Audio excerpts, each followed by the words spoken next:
Presiden Rusia Vladimir Putin menelepon Presiden Amerika Serikat Donald Trump pada Senin waktu setempat. Putin melontarkan usulan penyelesaian perang Iran. Informasi itu diungkap penasihat kebijakan luar negeri Kremlin Yuri Ushakov. Melalui telepon dengan wartawan, Ushakov mengatakan Trump menelepon Putin dalam pembicaraan sekitar 1 jam. Soal perang Iran, Putin menyebut agar penyelesaian perang dilakukan lebih cepat.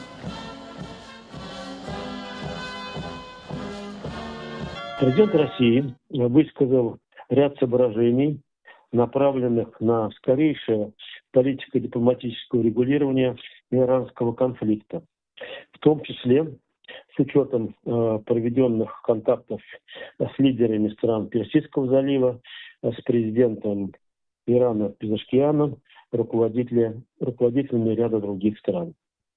В свою очередь, президент США дал свою оценку развития ситуации в контексте ведущейся американо-израильской операции.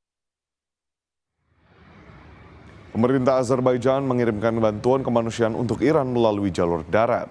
Bantuan ini terdiri dari 30 ton bahan makanan, termasuk tepung, beras, gula, dan teh, ditambah perlengkapan medis. Bildiğiniz kimi hazırda Azərbaycan Respublikasının prezidentinin tapşırığına uyğun olaraq Fövqəladə Hallar Nazirliyinin avtomobilləri ilə İran İslam Respublikasına yola salınan humanitar yardıma 30 tona yaxın qida məhsulları, bunun həmçinin un, düyü, qənd, çay, eyni zamanda dərman ləvazimatları da daxil olmuşdur.